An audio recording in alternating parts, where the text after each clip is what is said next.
Hello everybody and welcome back to Middle-earth. This is Count MRVHS with episode 31 of our 4th Age Total War Dwarves campaign. And in the last episode we had taken the settlement of Old Ford from the Bjornings, but there were a couple of other things that happened off camera in the previous attempt at recording that where I found out that I was not actually recording at all. So one of the things that happened was that we did finish developing I think it was the fortified walls here that replaced the mountain caverns, which allows orcs and such to be trained. Of course, for this will allow us to build up some of our own buildings, and that is exactly what we have the option to do now. We have the ability to build the Assembly of the Seven Houses. So this is a building that can only be built here in Gundabad Fortress.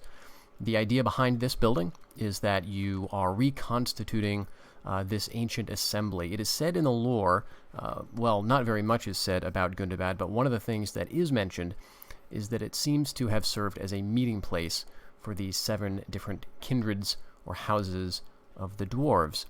And in the consequent ages that passed, with Gundabad falling into different hands at different times, the orcs would take it, the dwarves would take it back, the orcs would take it again. The idea here is once you retake it, you can rebuild it. And if you get your king here, he will get an authority bonus. So that is something I do plan to do. We'll start right up on that. Elsewhere, there was a battle that we missed, but it wasn't much of one, to be honest. There was this siege at Tham, you may recall, by Rune, the new High Chieftain. And so we attacked his army and won in a fairly inconclusive way. You can see they escaped with their ruler and with a fair amount of their troops left. So that finished, we have addressed the public order problems at Tham, although we did suffer a brief, not a full-flown rebellion, but a brief period of unrest, which saw these buildings getting damaged. Once we can repair those, though, we can finally train hireling spears. And I think we have done just about all that we want to do. We're watching this siege at Dunchrioch, and so we will end the turn.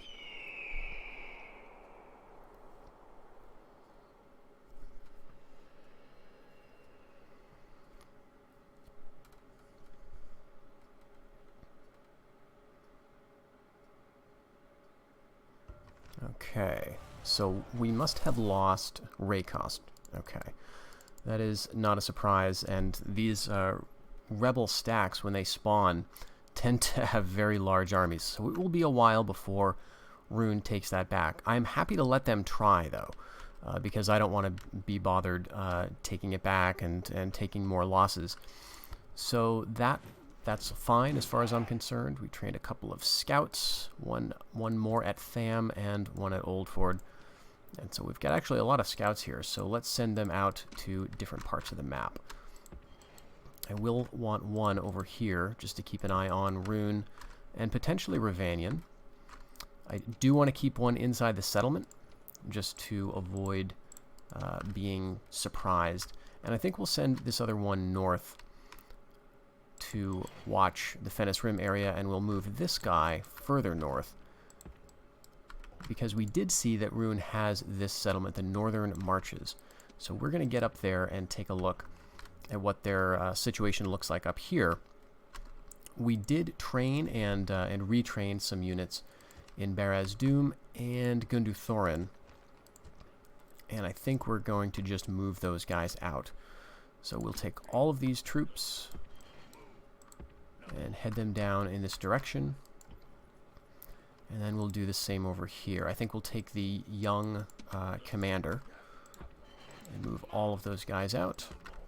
And we will keep an eye on the population levels here, but it'll be some time before we can train any more out of either of these settlements. Orodengrin is also going to be a while. You can see we can't even train Dwarven Axes yet, but it might be worth going for mustering halls just so that in a few more turns we will be able to train the higher level troops. Okay. Money is looking quite good. We killed yet another scout of Rovanian, and let's see if we can build anything here. Not quite. 437. Let's see. The smallest unit I think is 51. Yeah.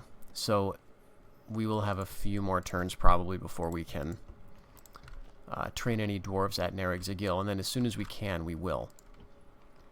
Now, with that settlement gone, we should be in a bit of a better position with regards to public order in Tham. So I can probably take out the governor here. I think I'm going to leave the siege ballistas and the Wayne bows in the settlement.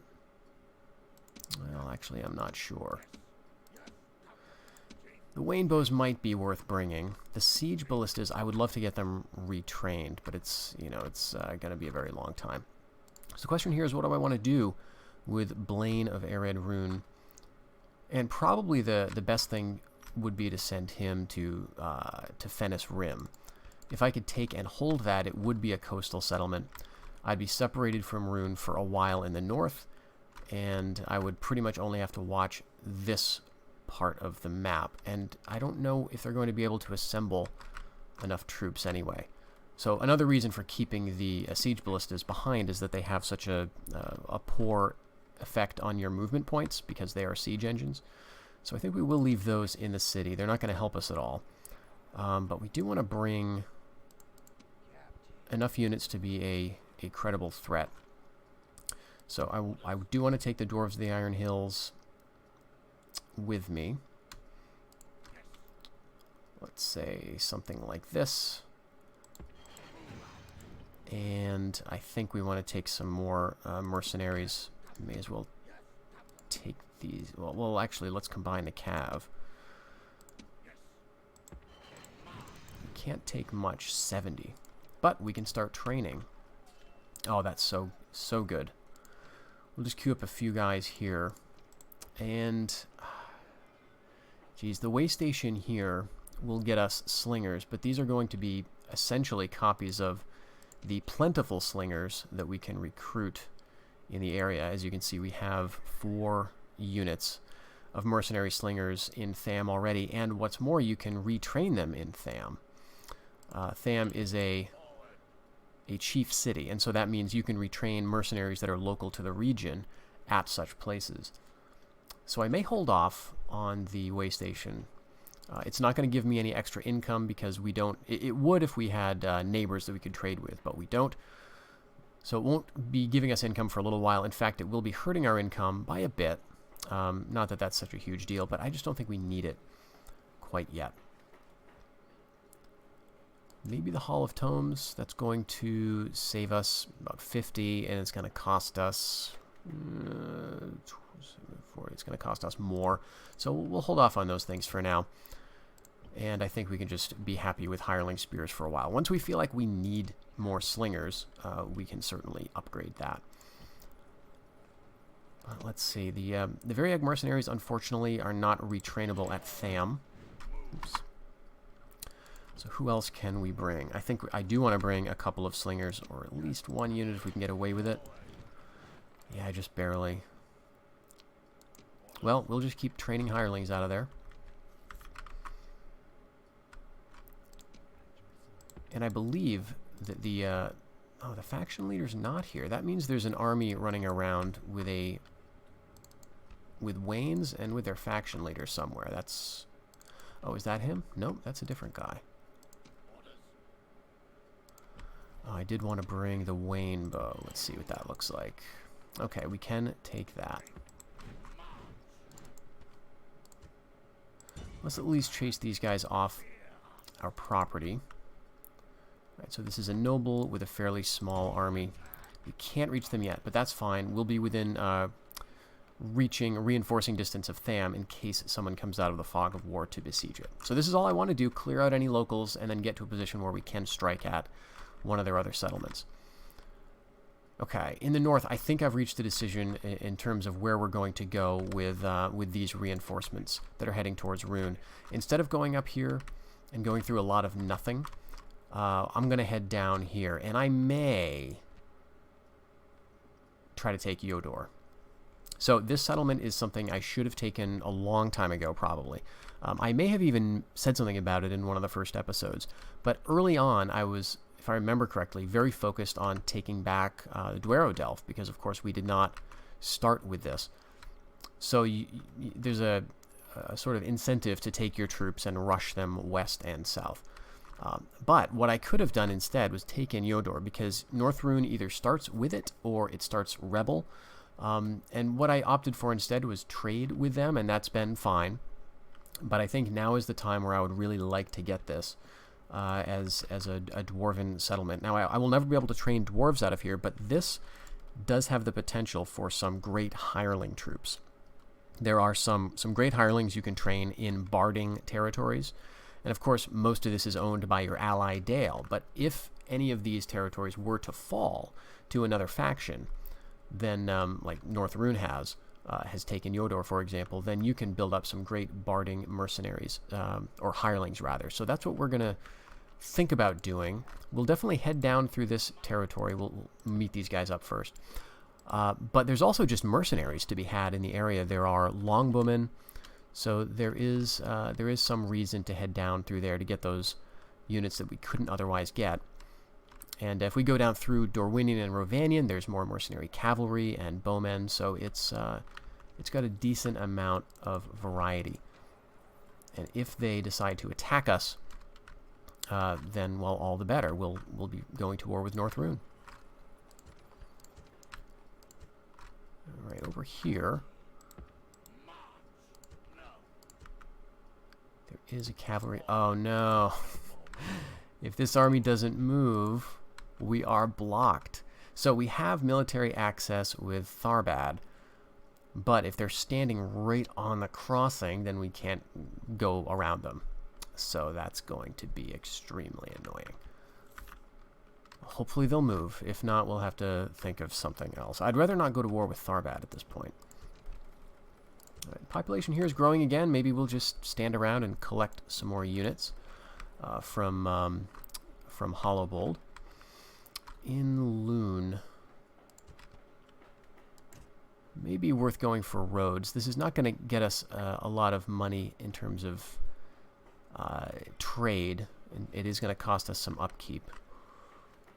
But it might be good to get roads there. That will help with trade a little bit. It'll also allow us to just get that easier movement allowance. Although, honestly, Loon starts pretty close to the border of Gabilgathal, so the extra movement points brought by roads is not going to be useful. It's not like I'm going to be traveling down here, which is where I'd really want it. So actually, let's not do that.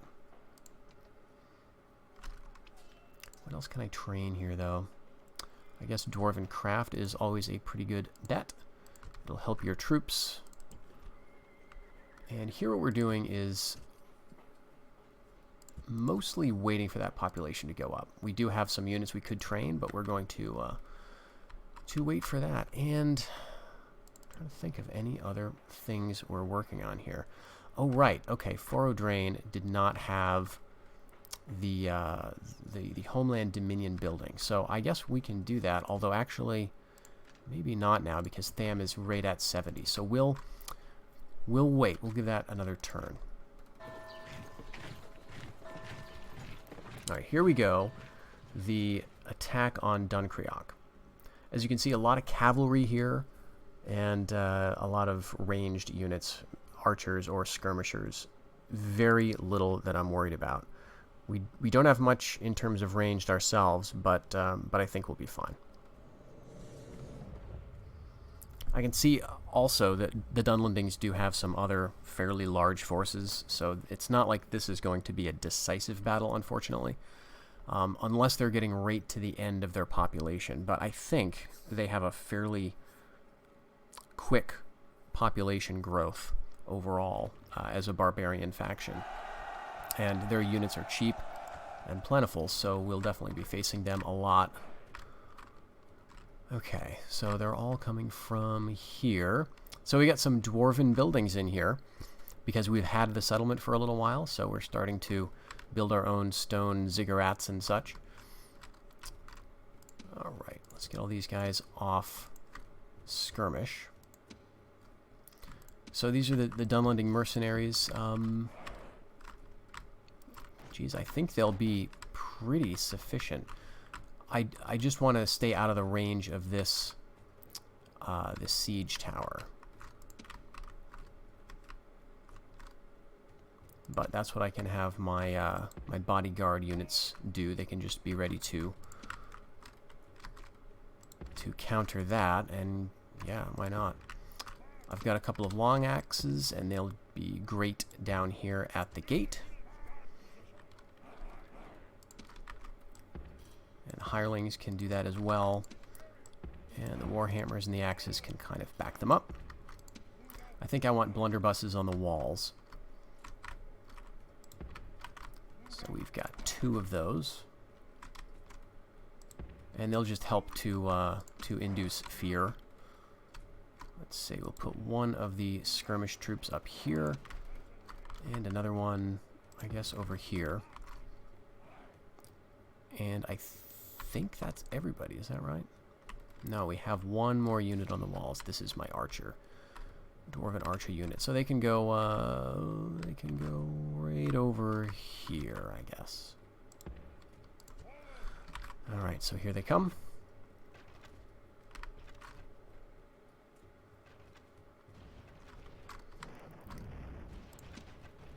Already firing.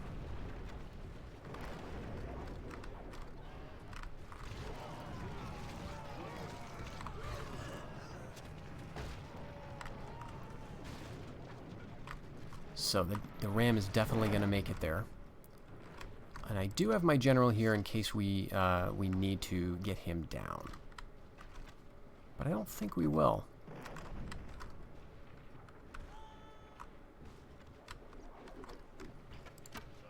Can you guys see over the... Yeah, you can. Good. I think so. They can rest their blunderbusses right on the wall. This is perfect. Okay, so the tower is there. That means we can safely move our infantry unit along the walls without worrying about it shooting them down. And I think we want to be right under it so they can jump down into the midst of these dwarves. The mercenaries have finished.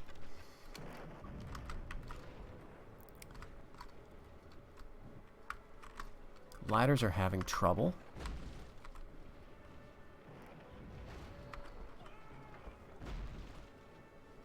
They're trying to reform.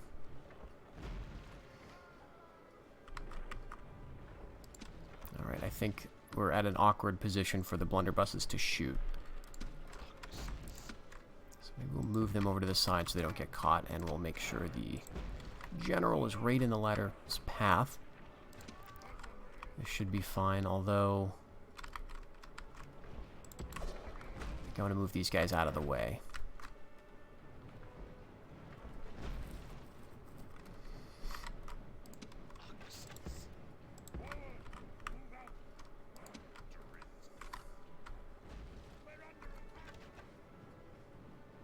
Alright, they are not making it up. Some bowmen are coming forward.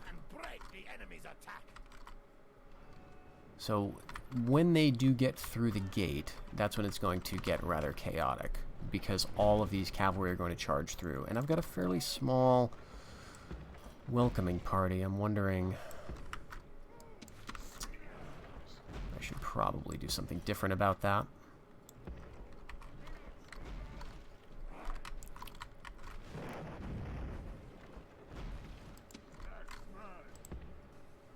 Maybe we'll bring the general down, especially since this... It's not like they're sending high-quality infantry.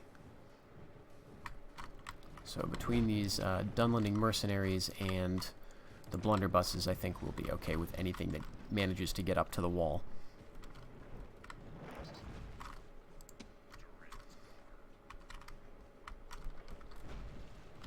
Okay, these guys have made it up the ladder.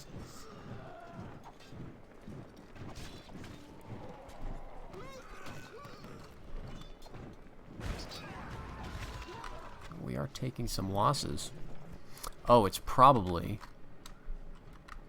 the towers and or our own units, unfortunately. Wow. Oh my gosh, what? Are you shooting? Don't shoot it. Wow, okay, I gotta be careful about this. Wait, is he the general? No. Wow, okay, so we've got to I think those blunderbusses murdered all my generals' units. It's a new technology. Takes some getting used to. But you'd think the first lesson would be don't fire directly into the backs of your own men. I mean,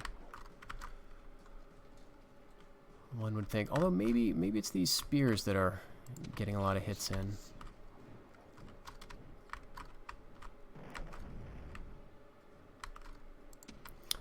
Alright, here's what we like to see. They're dropping in one at a time to be hacked down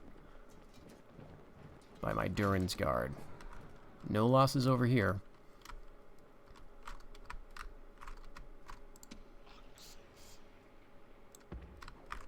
Alright, so what they're going to wait for is the ladders and the towers to pretty much, you know, exhaust their options before they go in through the gate.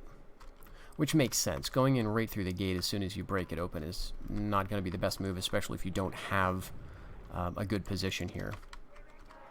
Alright, what are we shooting at?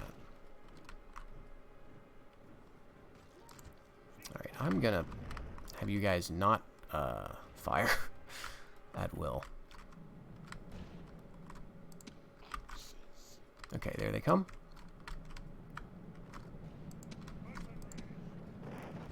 Got pretty good range up on the walls.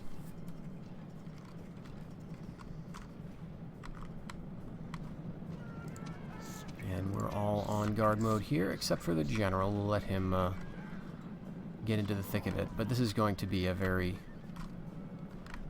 blobby kind of fight. Just a unit of bowmen coming up the tower, and then the infantry fight will basically be over.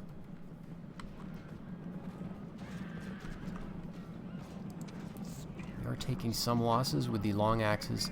It's hard to tell if that's from our own towers or from the javelins of these horsemen. All of them have throwing spears. But yeah, I would hazard a guess that it's the towers, so this is a dangerous place to fight.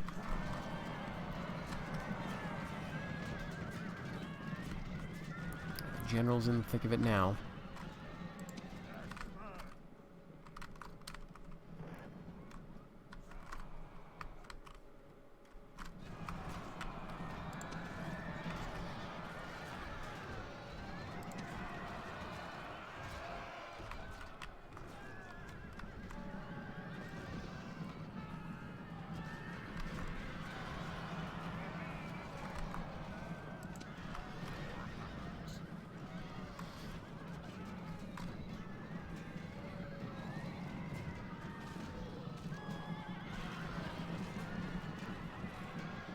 Alright, we're getting some routing of the cav.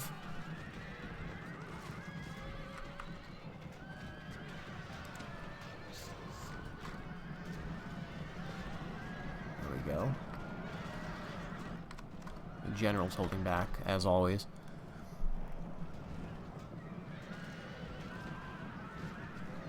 Alright.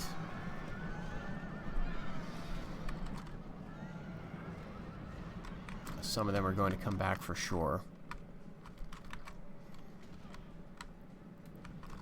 But we'll just set up again. Let's get the warhammers back a bit. The long axes up front. Yep, there they come. We're still waiting on that general to come back.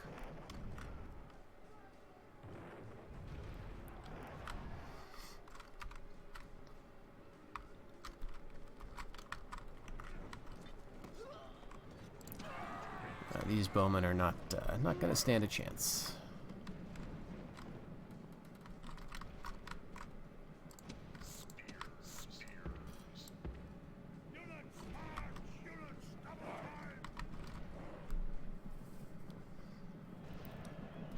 Actually, let's put you guys back on fire at will, just for these cavalry guys.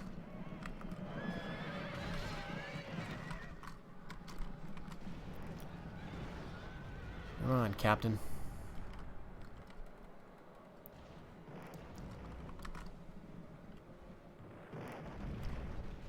There he comes. Throwing javelins on the way in. running into a wall of long axes and Durin's Guard.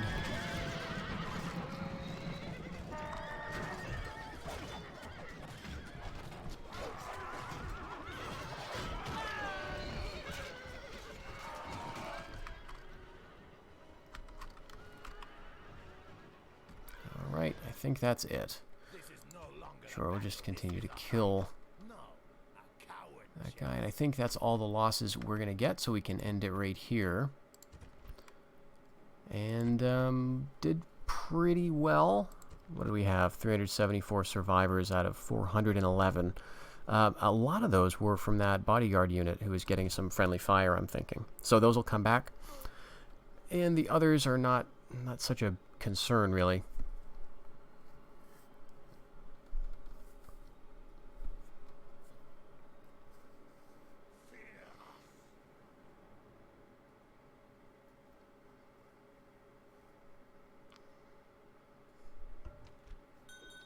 Okay, Sprund is a suitable husband. He is youthful. Not the most inspiring, but he is energetic and charismatic. So let's see if I can find Sprund. Sprund. Okay, not over here. Sprund. I don't know who Sprund is related to. So this may be someone in the capital. I think at this point I just want to accept it. Hollowbold, huh? Well, that's not the best. But I can retrain him to get some good armor, and then maybe in another turn or two we'll have enough population to train another unit to send him to the reinforcements as well. But I am seeing here that we've got a bit of movement happening. So that is very nice. Let's send them straight through Tharbad, or towards Tharbad, as close as we can get. Alright, and that cavalry unit is the only thing available. I don't think I want to get them just yet. Do I want siege ballistas? Yeah, I don't think we have any for around here. I'm wondering how useful it would be against Dunland is the only thing. And I don't want to lose more population.